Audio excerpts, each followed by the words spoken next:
Hey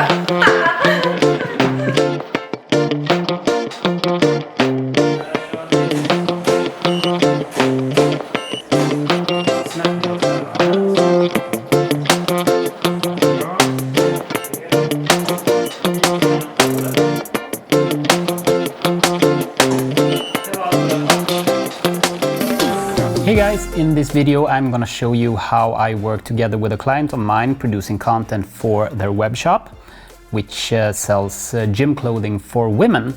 And I'm gonna show you the gear setup, the light setup, how we shoot it, what I do in post-production and so on. So let's take a look. And the number one tip I can give you when shooting stuff like this is that preparation and planning is key. And what I mean by that is that you need to have sort of a concept for the way you're gonna shoot this before you even start shooting. Because if you do a good job and the client is happy, odds are that they are gonna hire you again. And then they expect you to deliver the exact same result. And I'm talking the exact same result. We're talking colors, contrast, poses, background, everything has to be the same. So the way to do this is to plan and be consistent throughout all the different shoots that you hopefully will do for the same client. So before our first studio shoot, me and the client did some research together where we looked at some of the competitors and we found bad examples and we found good examples. So we picked the little pieces from different competing brands that we thought looked good, and then we put together a concept that was our sort of plan for how to shoot these type of photos. And then we have stuck to this concept all the way through in, I think, I don't know, 4, 5, 6 shoots maybe. So that's important to really think through your concept before even start shooting. And it may seem very easy to do something you have done before, just do it the same way, right? Nothing complicated about that, because you're the one who shot it before and you can do it again. Just remember kind of how you did it.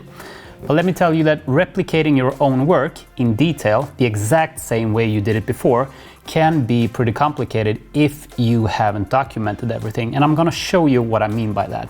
This is a product image from another shoot, and this image was shot with a Canon 70-200mm lens. And this image was shot on the same occasion where literally everything was the same except that I switched lens. Same angle, camera on a tripod, same camera, same lighting, same everything. And maybe it's not super visible on this YouTube video, but these images have a difference in color temperature depending on which lens is on the camera. The image from the 50mm has a much cooler tone, and this can of course be fixed in post, but it's an unnecessary step that can be avoided if you're just consistent with your setup and keep it all the same.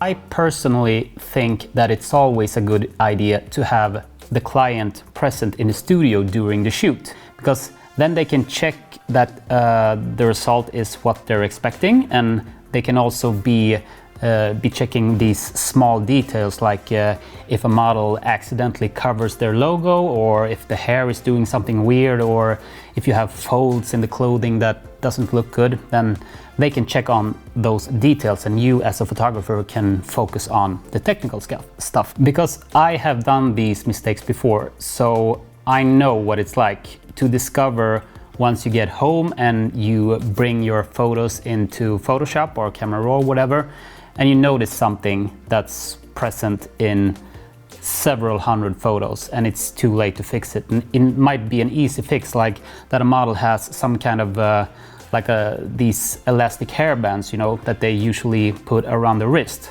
And she has that on 200 photos, and that's just... And just some tips for consistency and composition is that I recommend you to use a tripod. And also to activate the guides in your EVF or on the LCD screen on the back of the camera, because you want to make sure that everything is straight and aligned. And also be sure to be placed straight in front of the model if you're shooting in a studio.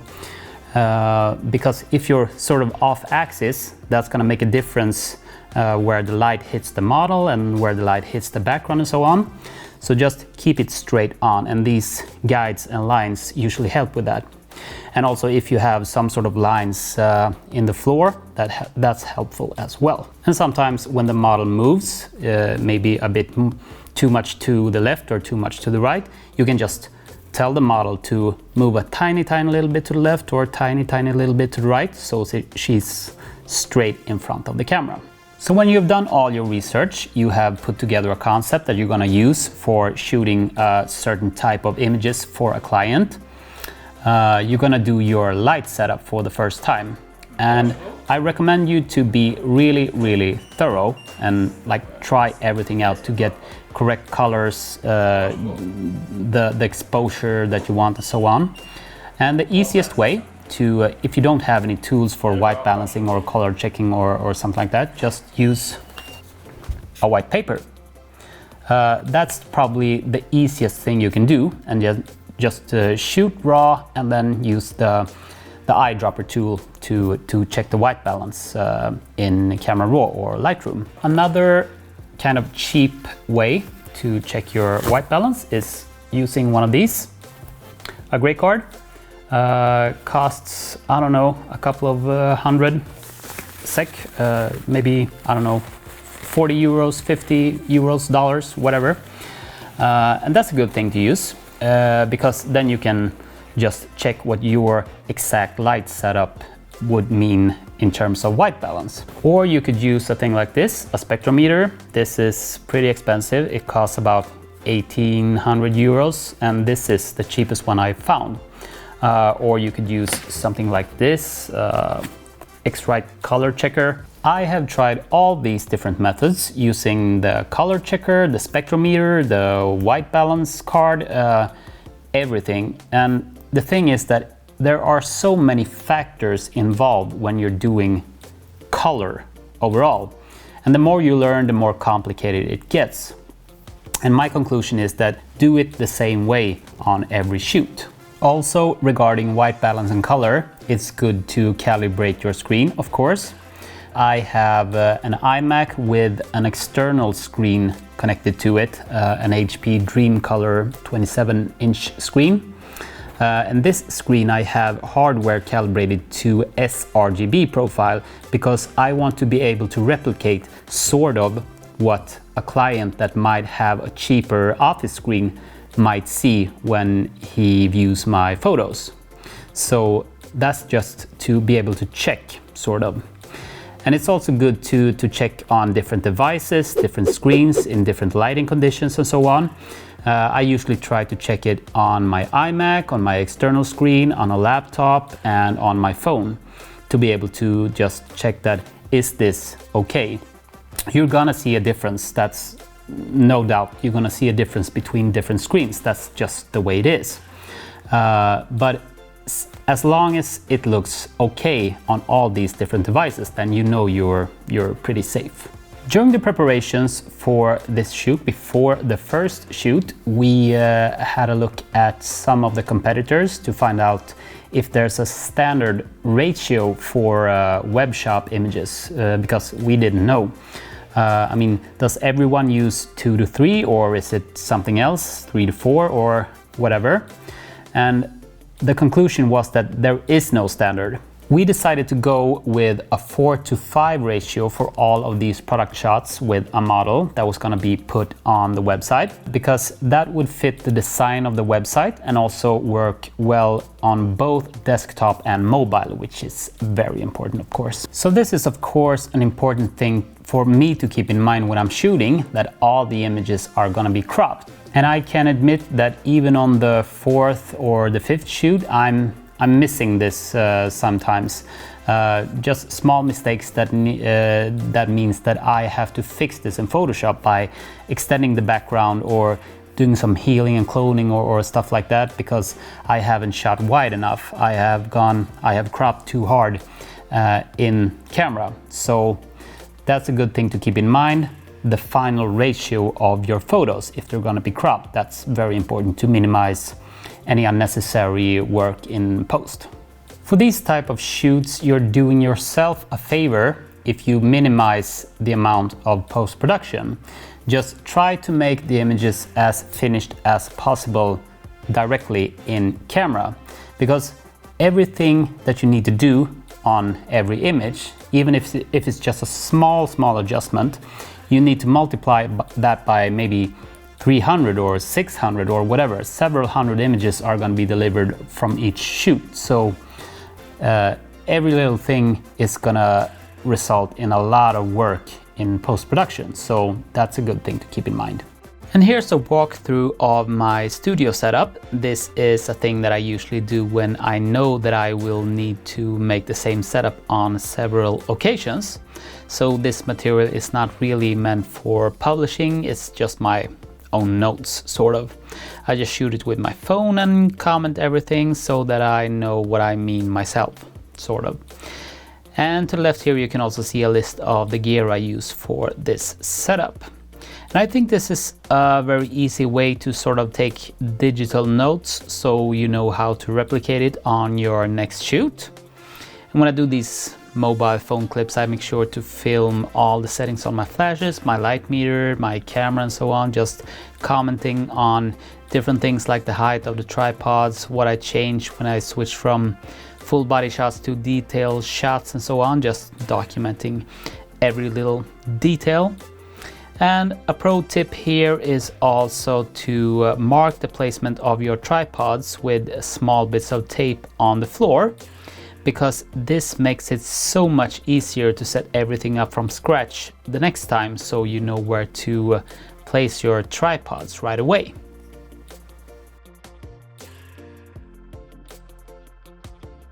So to round things off, I'm going to show you the complete workflow from shooting in the studio to creating the final images that's going to be delivered to the client. So here we are in the studio again. This video is played at 1000% speed, so it's 10 times faster than normal. And this is basically what we do with all different setups of clothing, just going through all the different poses and angles, and I usually have our shot list beside me printed just in case I need to check that we have shot all the different poses. We probably shot a couple of thousand photos with this model, so she's pretty familiar with all these poses by now. And here I'm shooting the detail shots handheld, since we don't really have a super defined angle for the detail shots. And lastly, we shoot the wide angle shots from a pretty low perspective, as you can see. And now we're in camera raw, and I don't really do very much to these images except cropping them to the 4:5 ratio. I add a little bit of contrast, and depending on the color, if it's a very dark or black color, I might bump up the shadows just a little bit to make sure that everything is visible and not too dark.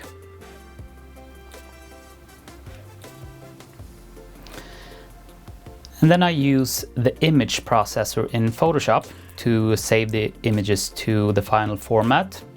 I think you can do this from Bridge as well, just exporting the raw files. And I don't use Lightroom, but you probably have pretty much the same functionality there.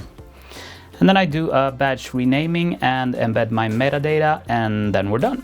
So that's pretty much it. That's my entire workflow for shooting web shop images for a gym clothing brand. And as you can see, we have done this a few times. I think we have shot on 5 or 6 different occasions in the studio, depending on when the client gets new collections, new colors, or maybe takes in temporary collections and so on. And this may not be the most creative type of assignment, but it's very valuable for the client to have good photos and videos of the products, because that's going to result in more sales. So they make more money so that they can hire you again. Thanks for watching. I hope you liked this video and found it useful and informative. If you did, please click that like and subscribe button, and I will see you in the next video.